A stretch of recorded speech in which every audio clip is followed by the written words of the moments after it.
Weekend. Hey, good day, everybody. Welcome back to our Chavruta sessions live from Jerusalem with Rabbi Chaim Goldberg of the Noahide World Center. I think he's got an interesting one today. I may have difficulty with. He's given it a title, Is the Displacement of Populations Such as the Residents of Gaza to Other Countries Morally and Justifiably Right?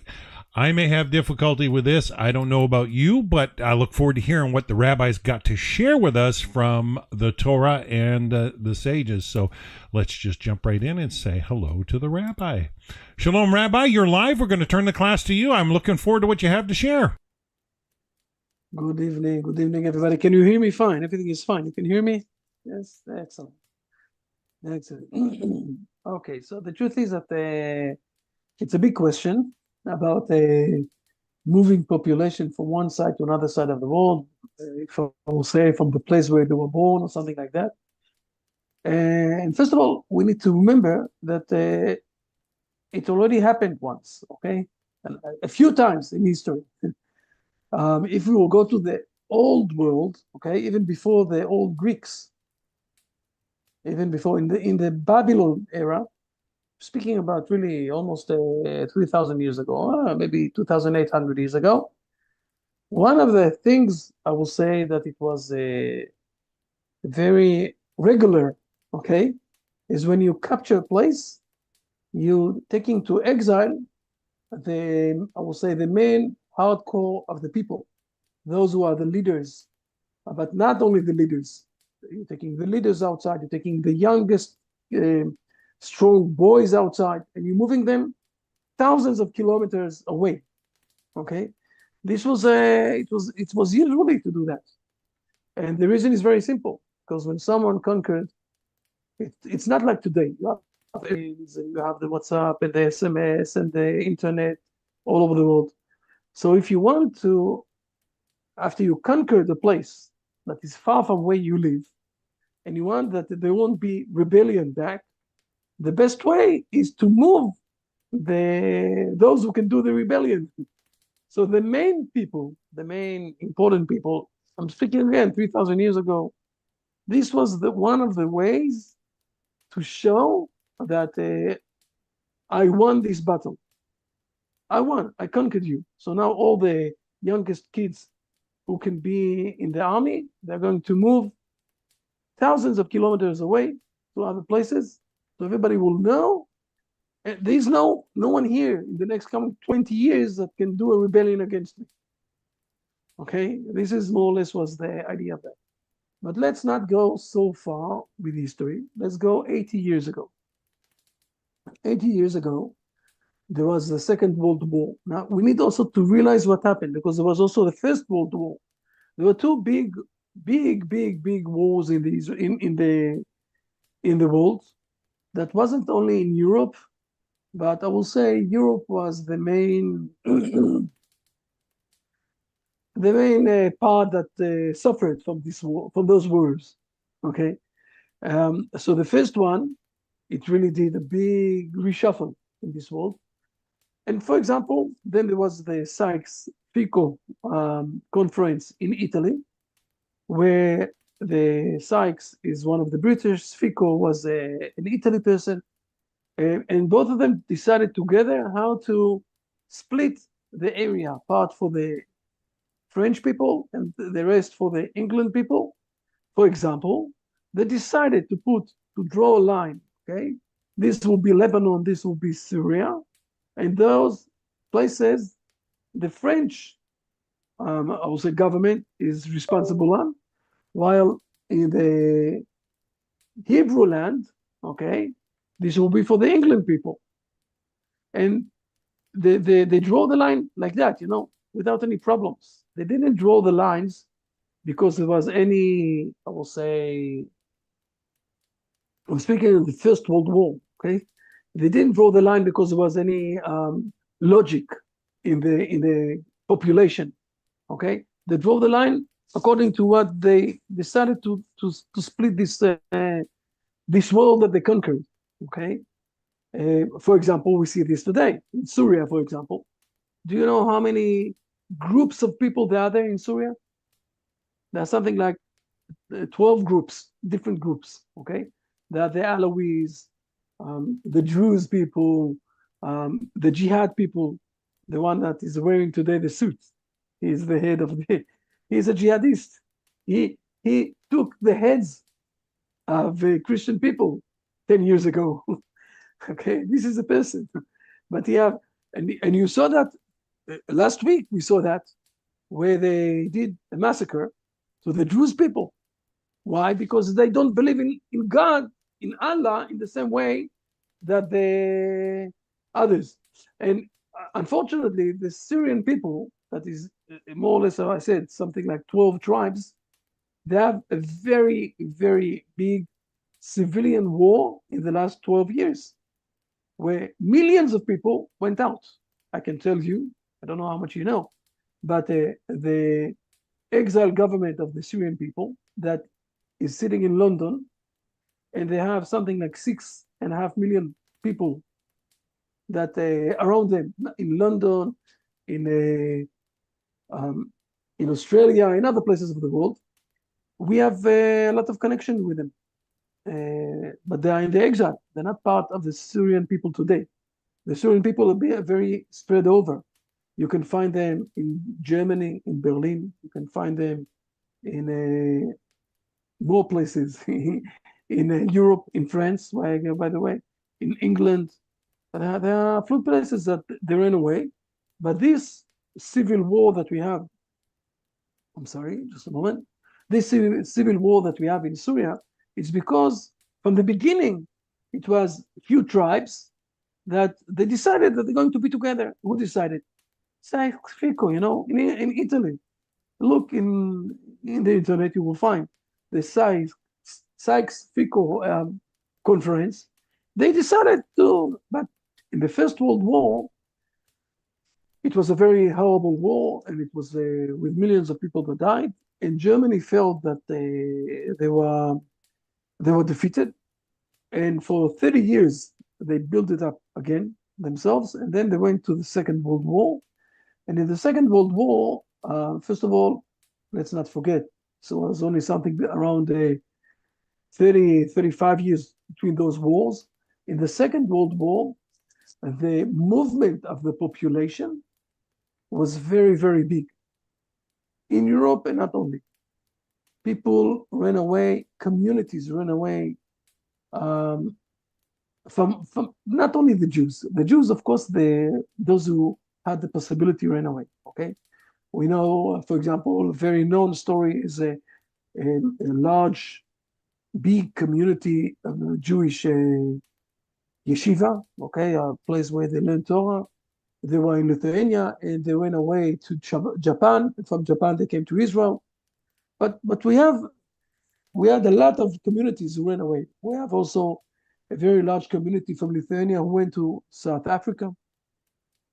There's also large communities that ran away to the United States, to Canada. I know a lot of people also ran away to Israel, to the Israel state. It wasn't Israel state; it was the England place. The mandate of the English people. But what happened is when this war stopped, Second World War, this is why I'm speaking about it. When the Second World War stopped, they had a problem with the United Nations, and they decided to build up, I will say, a system how to settle down people where they are. And in 5 years, people who ran away to all sorts of places, they had, I will say, the possibility to stay in the new places and to stay there, to stick there. And it happened, okay? I know, for example, my family, okay, that ran away from Germany, they were for a few years in Cuba. This is why my mother, she passed away, alaiha shalom. She also knew Spanish, okay? She knew 7 languages, something like that. Those people of this war, they knew a lot of languages, all of them.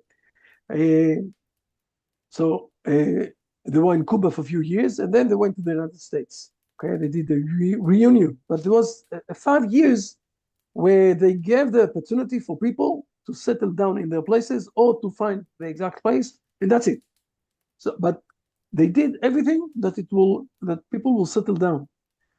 And sorry, and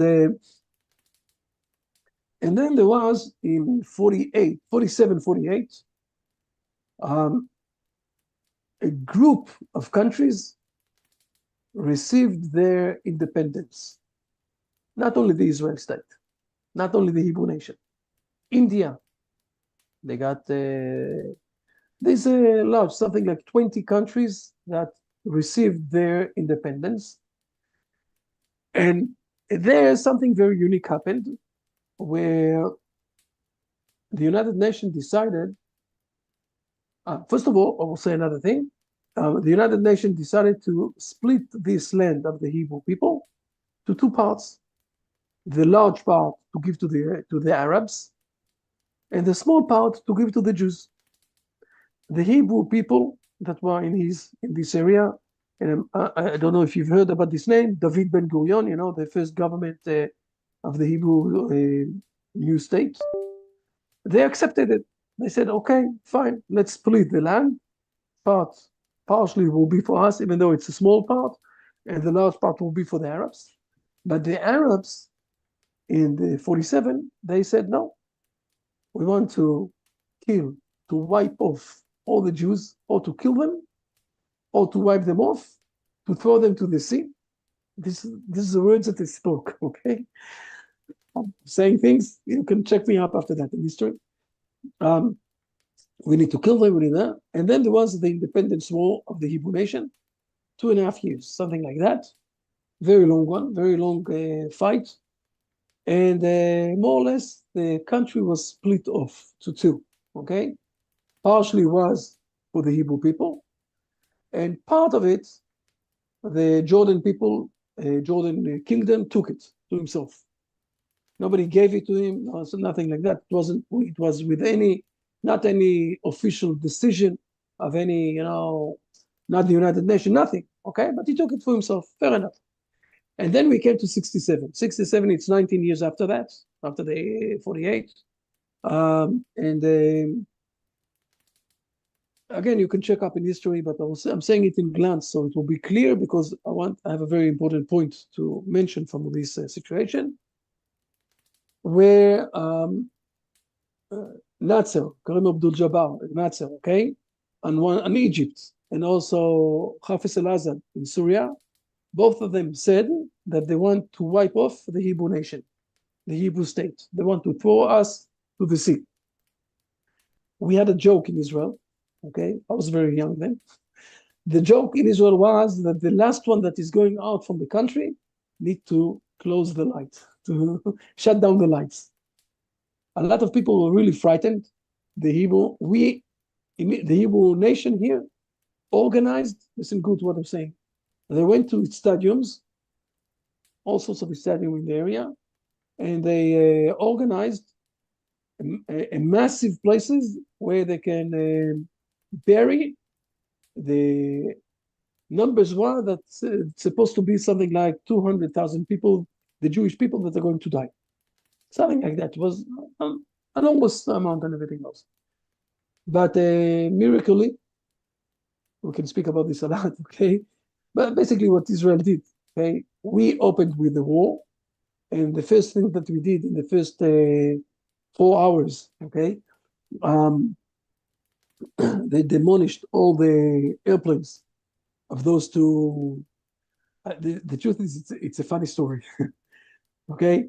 They demolished and they destroyed all the airplanes of Egypt and Syria, in the north, in the south. And when our airplanes came back to Israel, so the Egyptians phoned on the phone the king in Jordan, and they said to him, listen, we're almost conquering Tel Aviv. If you won't come inside with us to the wall, you will lose Jerusalem. But that's it, we're finishing. We're all going to get part from this land, and you're not going to get anything. So he straight ahead, the king, sent someone, it's a true story, sent someone to observe and to see, is it true that, they're almost conquering Tel Aviv. Now, the person that went, it's not far from where I live in Ramallah here, okay, went to a house and he saw a lot of airplanes coming from Egypt to Tel Aviv. Now, those were the airplanes of the Hebrew nation that just now destroyed all the airplanes of the Egyptians. But he didn't saw that. It was very far from him, it's something like 40, 50 kilometers. But he saw airplanes. So he said to the king in Jordan, he said to him, yes, the airplanes from Egypt are coming to Tel Aviv. So and you can't even imagine how many times the Hebrew government said to the king of Jordan, don't interfere, don't get involved in this war.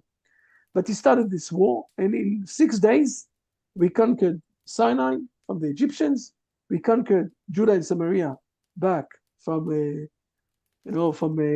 Jordan, and we conquered also the heights of the Golan from Syria in 6 days. Okay? And now, and this is why all of this, I'll say, beginning of everything. And now we came to a very interesting stage where the Arabs, they organized for themselves that after they're going to win us, they're going to slaughter us, to kill us. All that you saw in the 7th of October a year ago, almost 2 years ago, why they burned babies inside the ovens, live babies, okay? They raped, they killed, they did all the horrible things that you can think, okay, on your mind. And the Arabs thought that they're going to do the same thing in 67 to us. But we managed, we won. So what happened? They ran away. They really ran away. A lot of places, they ran away. Some of them ran away to Gaza. Some of them ran away to Lebanon. Some of them ran away to Syria. Some of them ran away to Jordan, okay? There was, after 3 days, the army went to the borders and said to them, you can come back. We're not going to do to you all those horrible things. We are Jewish people, okay? So some of them came back, but most of them ran away. And now we're coming to the most interesting stage, okay?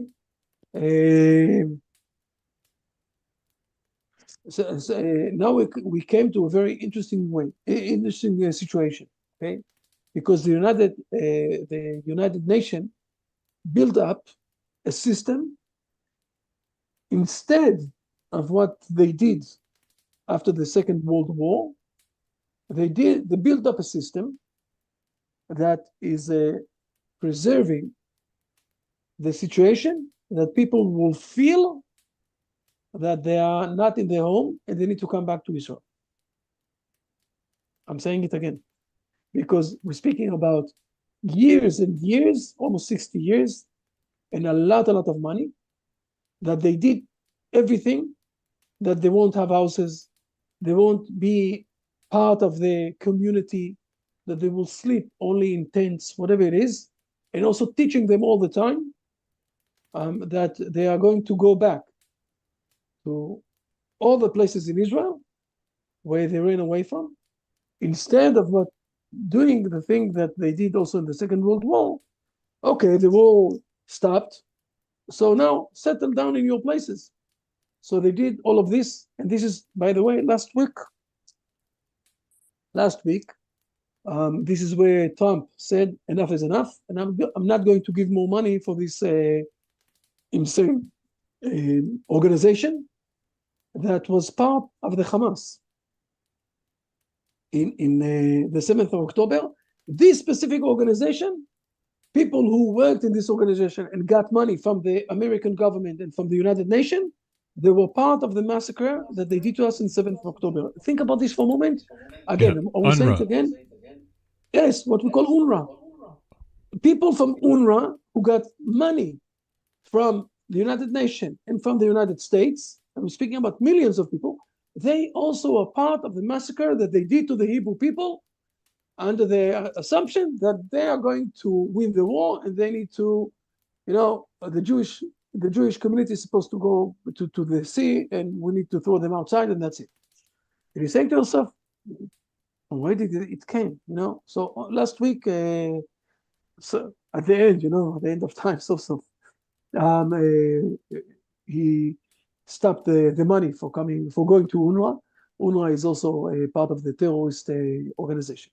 So first of all, those are the facts. Those are the facts. So, and one of the things that I'm raising up, how come after the Second World War, they realized that those who ran away have the possibility or to come back or to stay in their places. But after 5 years, that's it, we finished. They're settled in their places.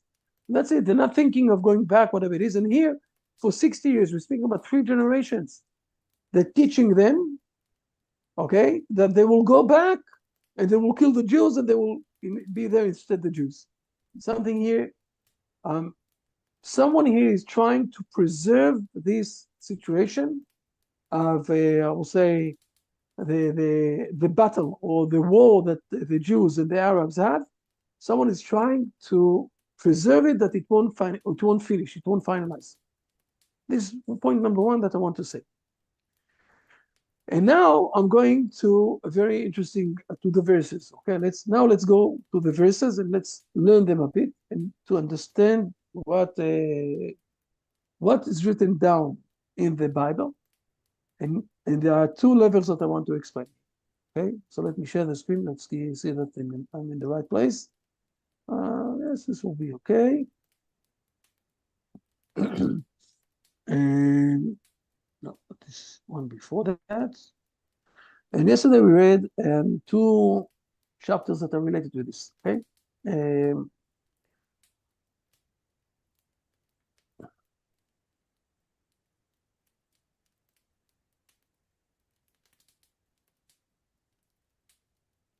Read please verses 51, 52, 53. Done. Okay, we're in Numbers chapter 33, 51 and 52 and 53, you said? Okay, 51. Speak to the children of Israel and say to them, when you cross the Jordan into the land of Canaan, you shall drive out all the inhabitants of the land from before you, destroy all their temples, destroy their molten idols, and demolish their high places.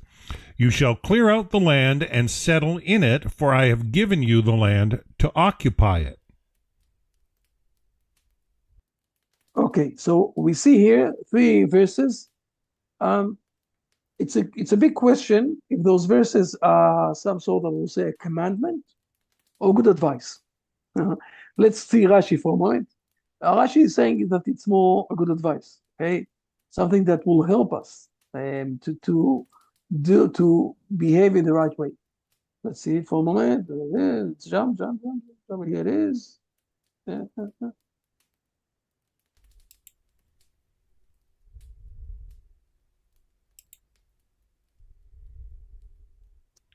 51, you want me to read Rashi? Yes, Okay. please. When you cross the Jordan, you shall drive out. Were not they previously forewarned about this a number of times? However, Moses said to them, when you cross over the Jordan on dry land, you shall cross on this condition.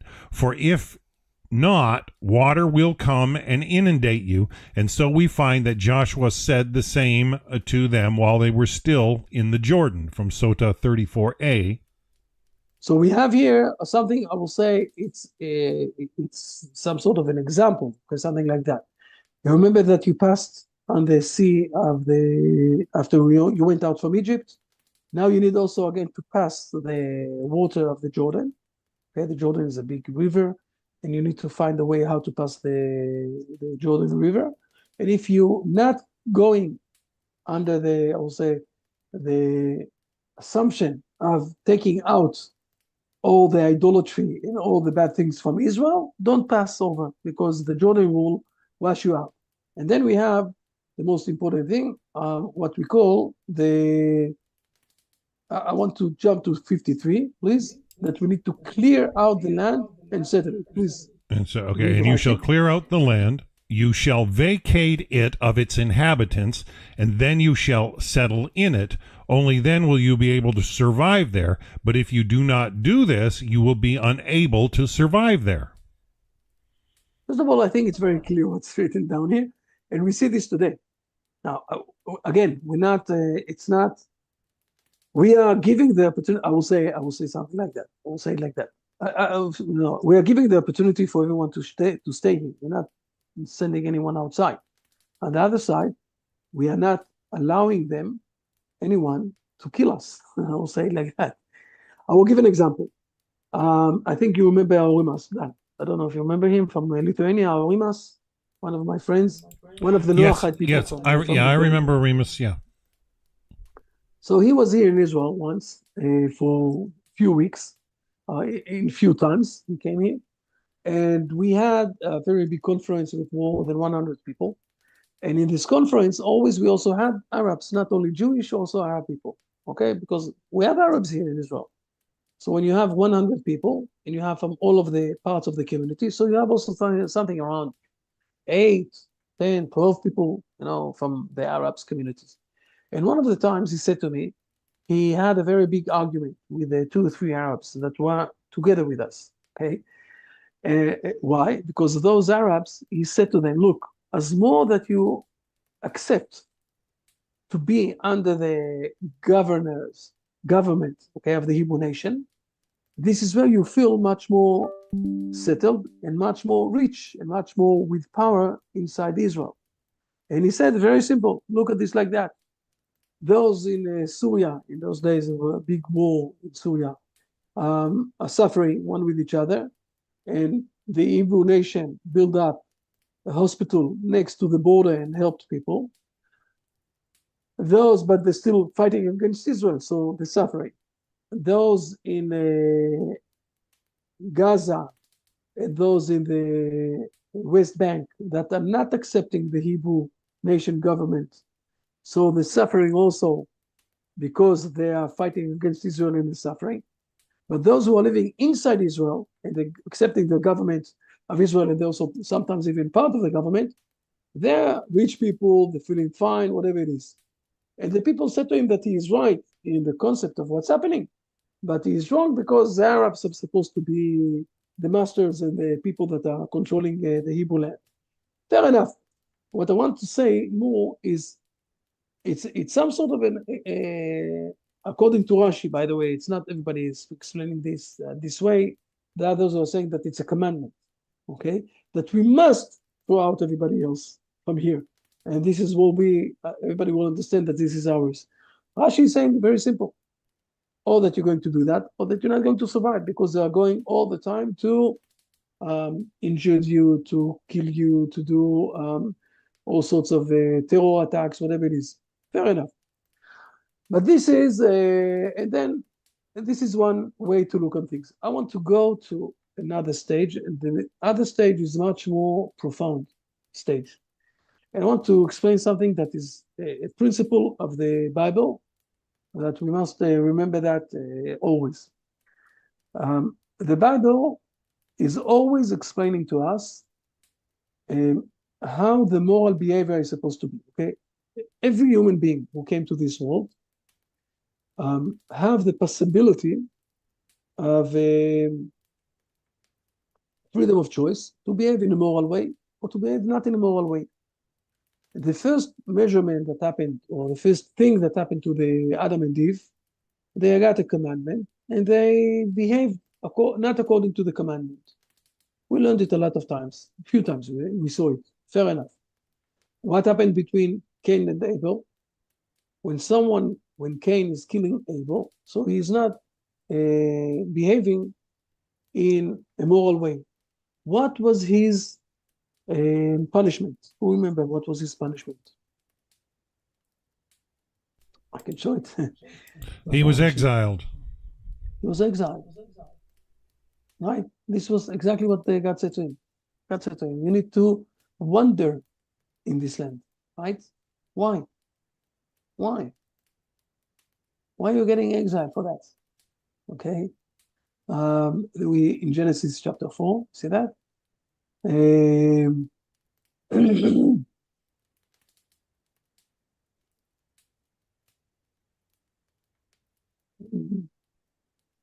and 12. Okay, you can read 11 and 12, and then also to read 14. Okay?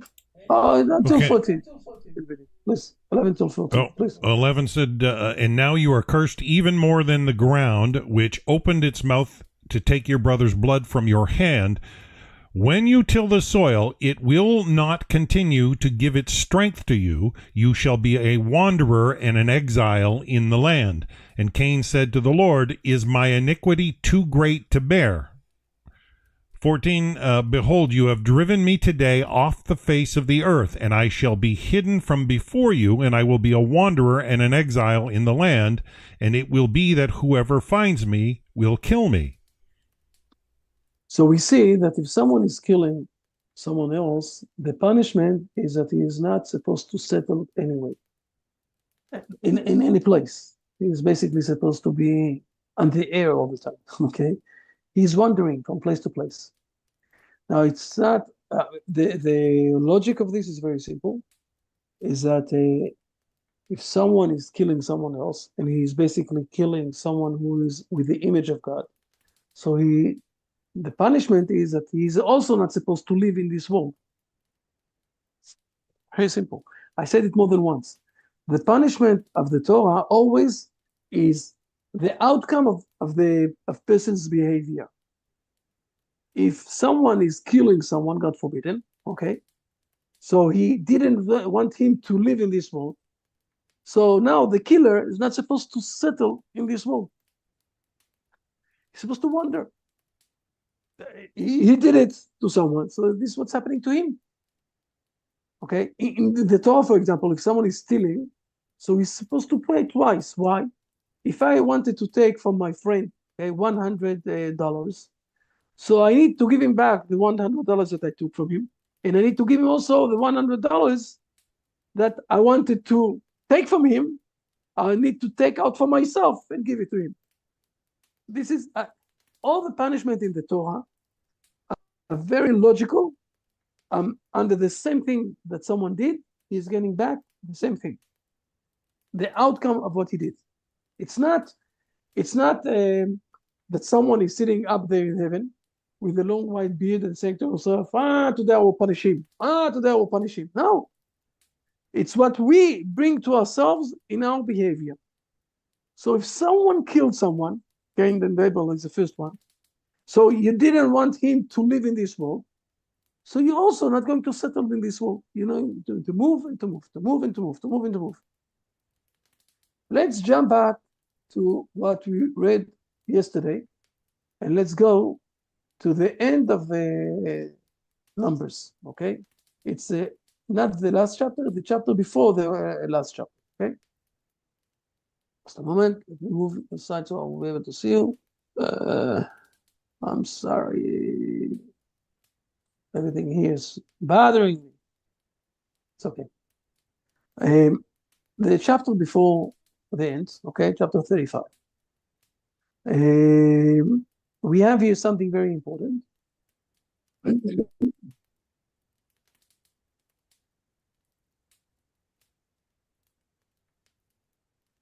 With number 9, 10, and 11.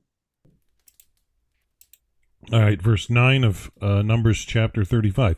The Lord spoke to Moses, saying, Speak to the children of Israel, and say to them, When you cross the Jordan to the land of Canaan, you shall designate cities for yourselves. They shall be cities of refuge for you, and a murderer who killed a person unintentionally shall flee there.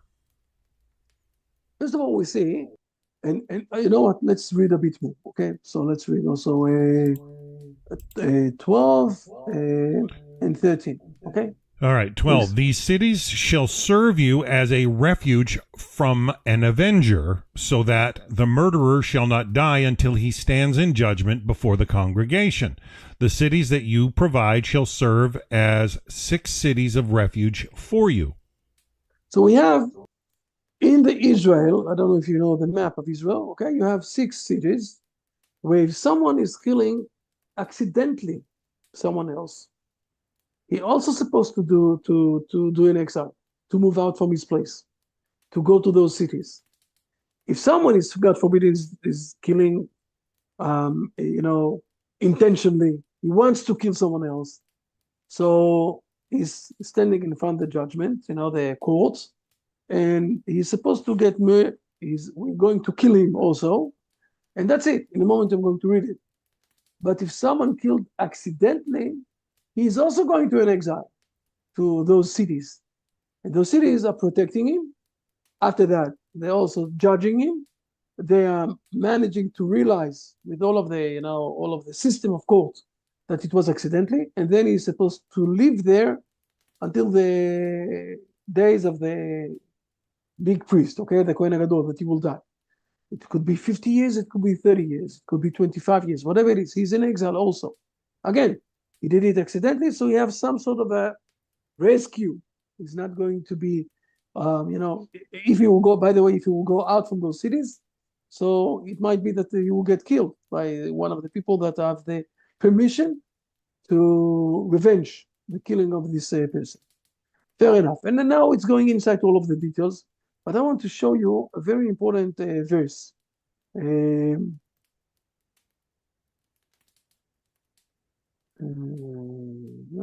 Okay. Now read for a moment 31 to 34, please. All right, 31. You shall not accept ransom for the life of a murderer who is guilty of death, for he shall be put to death. You shall not accept ransom for one who has fled to his city of refuge, to allow him to return to live in the land before the Cohen has died. And you shall not corrupt the land in which you live, for the blood corrupts the land, and the blood which is shed in the land cannot be atoned for except through the blood of the one who shed it. And you shall not defile the land where you reside, in which I dwell, for I am the Lord who dwells among the children of Israel. The Hebrew nation is the only one. Okay, the flood. Okay, the flood that there was. We're going to the flood for a moment with Noah. Story, long time ago. The flood, we have a lot of explanations. I think that all the cultures, all the old cultures are speaking about the flood. They can call it Atlantis. You heard this name, right? They can call it whatever it is.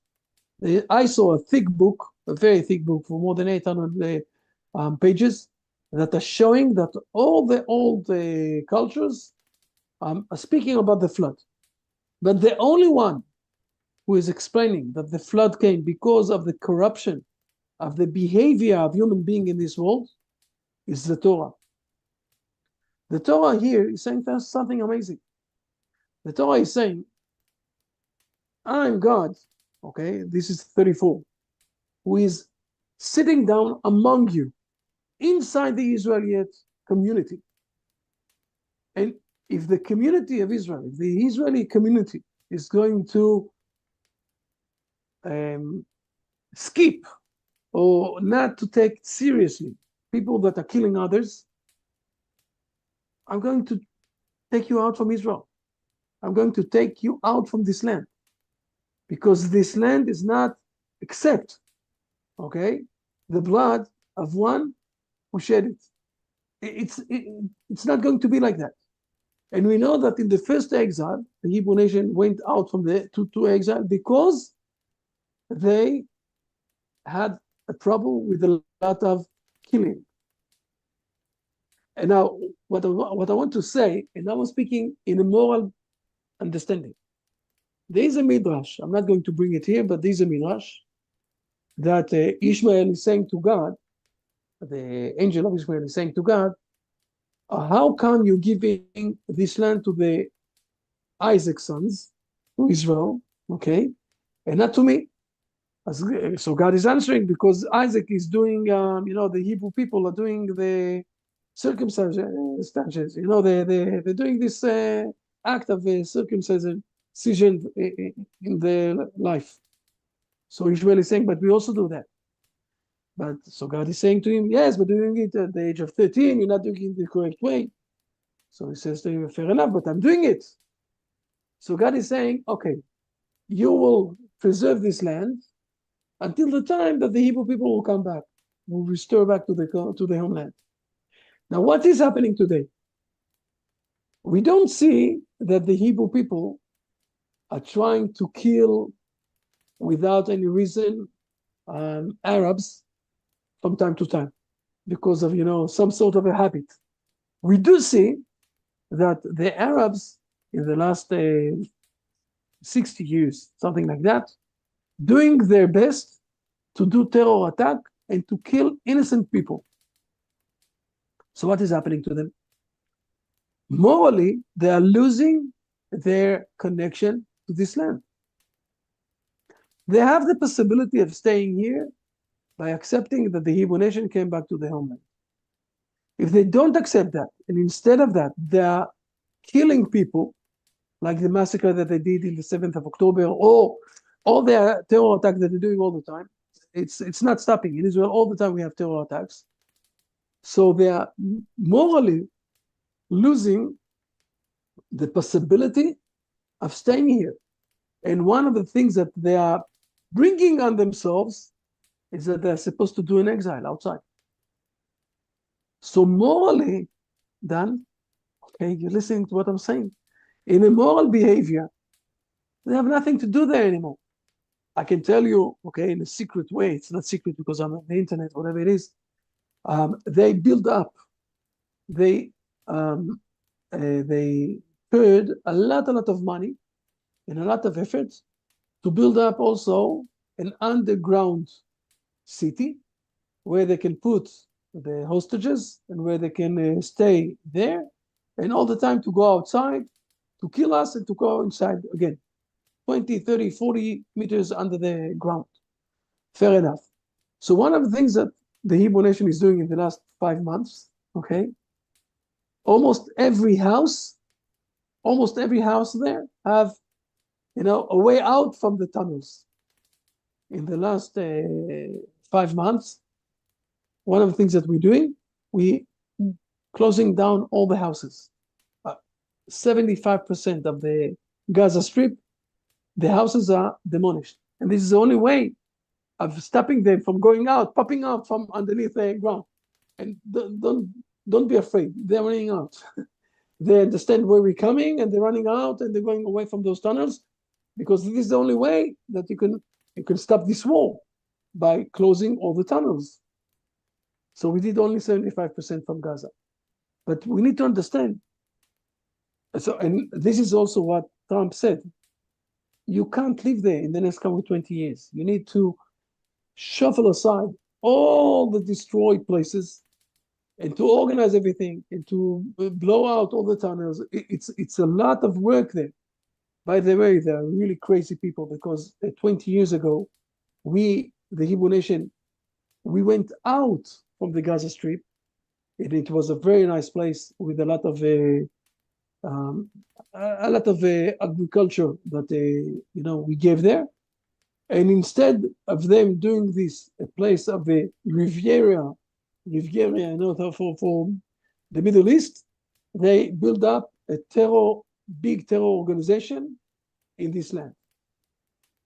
But now nobody can really live there on one side, and on the other side, morally, they lost their, I will say, in their behavior and how much they want to kill the Hebrew people all the time, and they're doing all the best to kill us.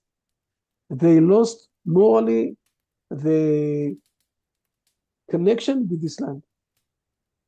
And this is what I said. I think that today, when we are starting to realize, it's not only what Rashi said to us 2 chapters ago, if you won't move them aside, you won't be able to live there. It's also on the moral side that those people are not supposed to stay here. So I can tell you behind the scenes that the Hebrew nation is working very hard, right? With finding countries and places who would like to take communities of them. The main problem today is Egypt. Egypt is closing the gates, not the Hebrew nation. Egypt is closing the gates totally and not letting them go out. But we said it already a few minutes ago, in the beginning of the story. There is some sort of, I will say, part of the Arabs communities are doing their best that this war will never end in the last 60 years. Instead of closing this war and organizing that the people that ran away to other places won't go back, they're doing their best that this war will stay. Today, the only the main, I will say, government that is not letting them to go out from Gaza, and most of them want to go out from Gaza. The main government that is not letting them to go out is Egypt. Egypt is not again letting them to go out. Egypt is stopping them from going out from Gaza. The Hebrew, we are letting them. We will be more than happy. We have also places that are willing to take them. Now I'm open to hear questions, please. I know it's a bit, I'll say. Yeah, I heard Somalia and a couple in Southeast Asia are willing to take Palestinian refugees. But Rabbi, we're starting to see around the globe a lot of uprising against Islamic extremism. It's become apparent to the rest of the world that Islamic extremists are seditious, conquest-minded religion. I mean, I even heard that China ruled Islam as a psychiatric disorder. They ruled it as insane.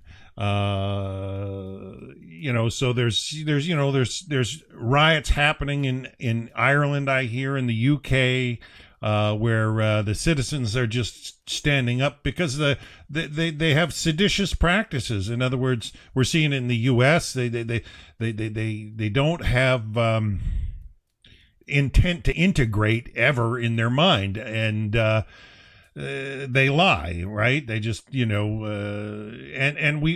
find that the idea of shuffling a problem to someone else is no solution at the root. And I see that more often in this day and age, that's the way darkness spreads on this world, is when people try to make their problems someone else's. And it's a very, very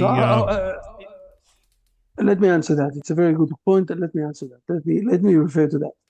First of all, we're moving them to places where they already, I'll say, there are two things that we need to understand. You know what? Maybe I will say, Rabbi Hirschler, for a moment, give me another 2 minutes, and then you will speak. Okay. The first point I want to say is that the Muslims,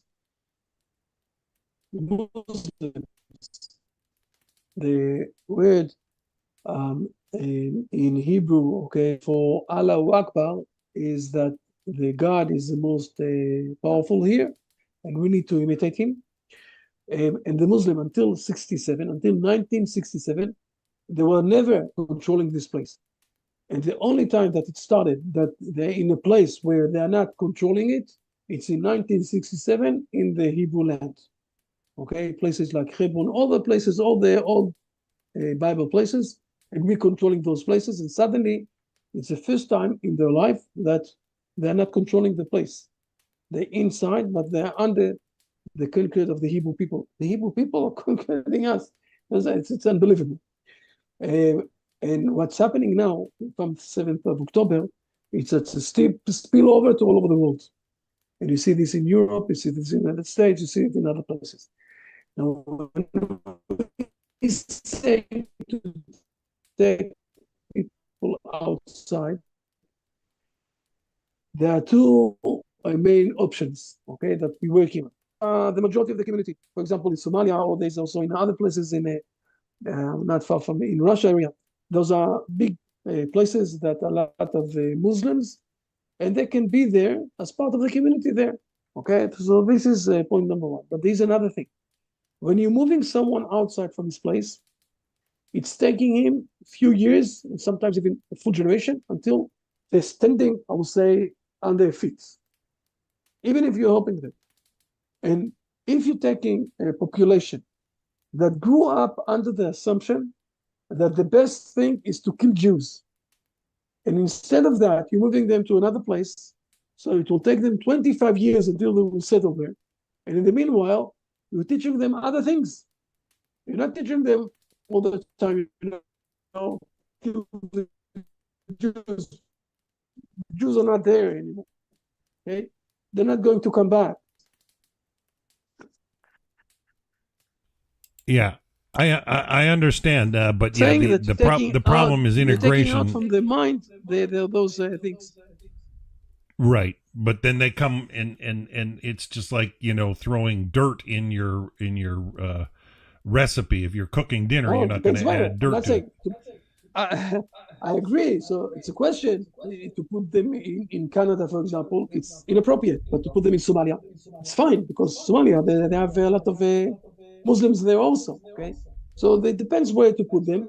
And again, you changing their mindset patterns because instead of growing up under the assumption that they can kill Jews, they're growing up first of all trying to become part of the community. And after a generation that they learn differently, it will change with them. And then we manage to change things.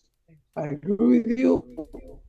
It's also, we have today also a battle between the good and bad, and the Shia, part of the Shia wiped off. I have nothing else to say. We're not trying to give dirt to others. Um, Right. but let's give also Rabbi Shmuel to speak. He came inside. Let's give him also time. I'm just going Okay. to take. I have another session soon. I totally agree with many things that Rabbi Goldberg had mentioned. And you have to remember also that half of the Muslim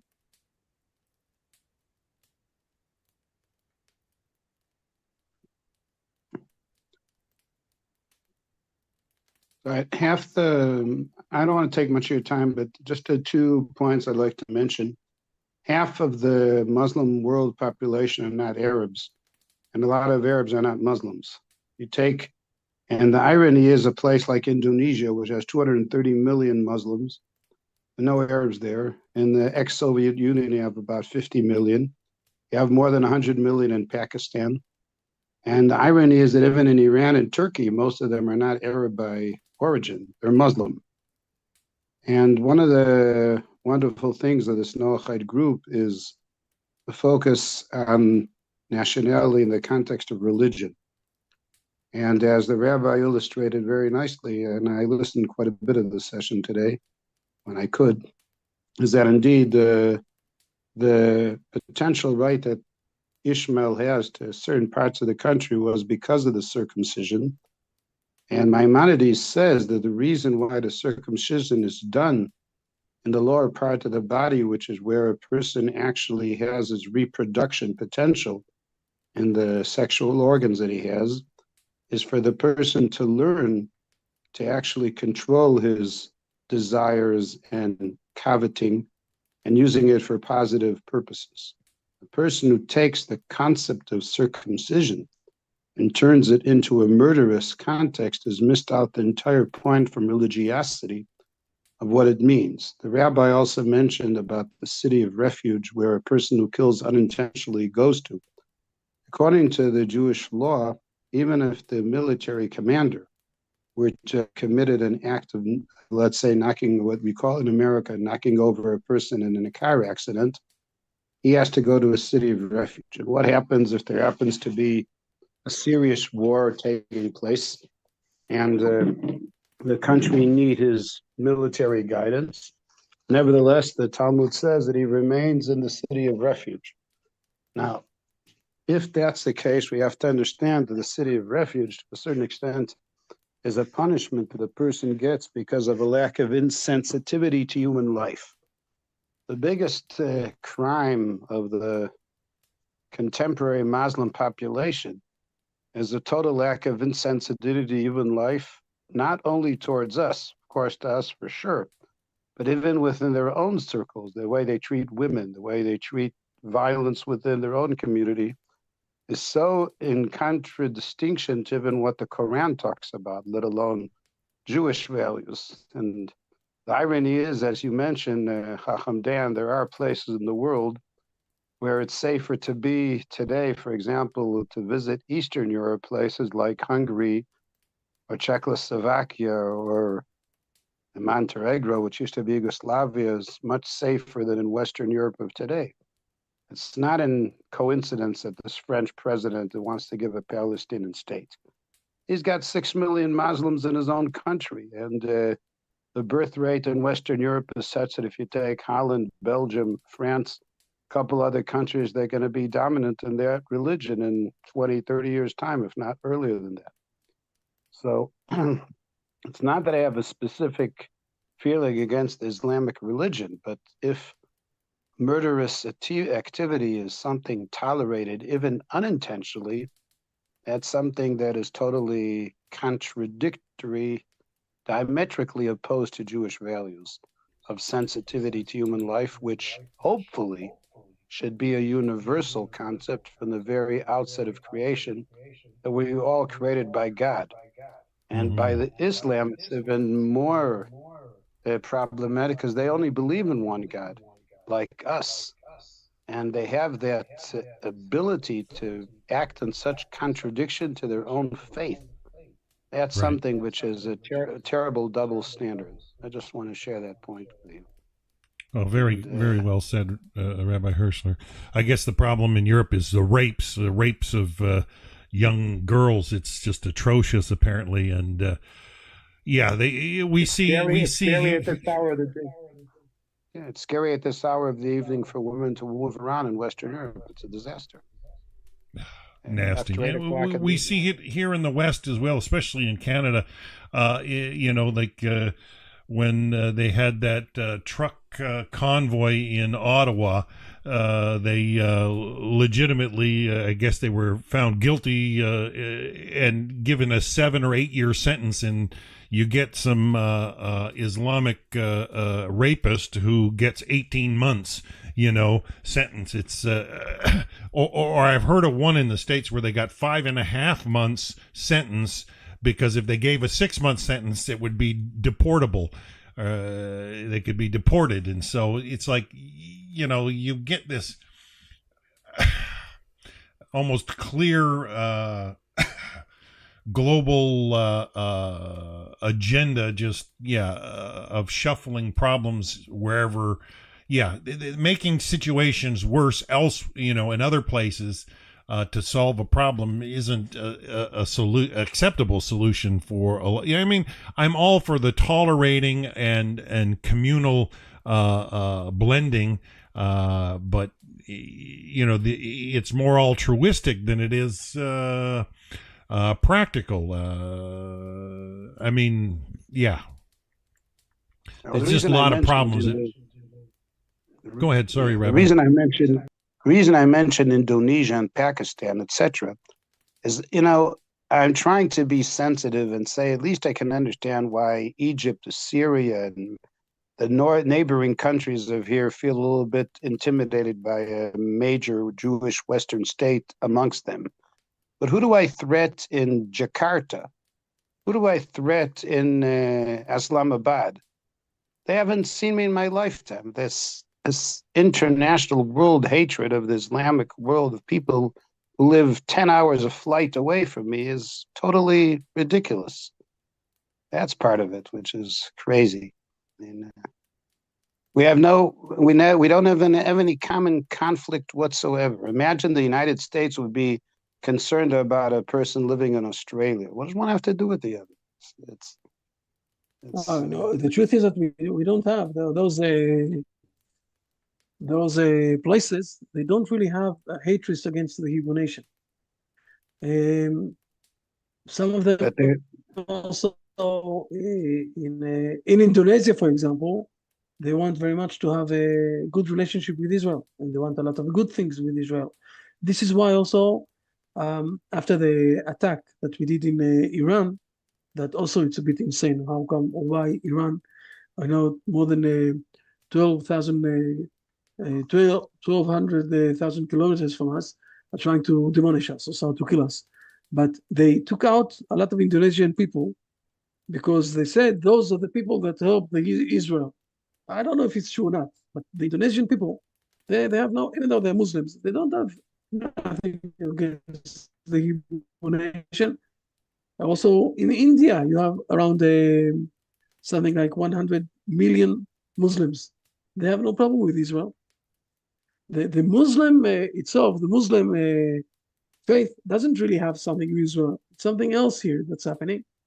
And it's related, we can go inside of this, but it's a different issue. I wanted more to address that the behavior, the immoral behavior of killing others is causing the, I would say, it's bringing on themselves that they're going to go out to exile. Exile, yeah, on the land. I mean that's clear in the Torah for sure. I guess I have difficulty with passing a problem on to someone else. I need to finish. What? I agree with you. Okay, I'm Rabbi. not saying that this That's is what okay. we need to do, Yeah, but by yeah. splitting them up, it's also not passing the problem. Next, we won't have in the next coming 2 weeks. We won't have maybe another 3 weeks. I will be able to give, hopefully, but the next coming 2 weeks we have holidays with the family, whatever it is. I won't be able to Okay, be so we won't be back for a few weeks. I will do my best. I will do my best to send the learning stuff, so we'll be able to learn it a bit. Thank you, Rabbi. Thank you so much. We Helen, appreciate I'm going to test you. you after that. Helen.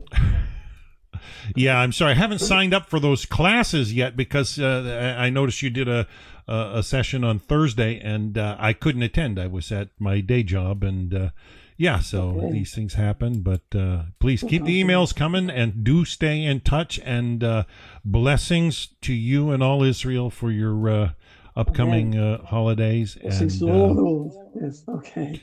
All right. I guess on that Thank you note, very we'll sign out for today. And thank you, everybody. Bart, Helen, Martina. I notice Angelica had to leave early. She'll review the lesson later. But all right. So we'll sign out for today, everybody. Have a wonderful, wonderful week. We'll be back in about 3 weeks, maybe 4. I'll let you know. Keep an eye out and blessings to everyone. Bye for now.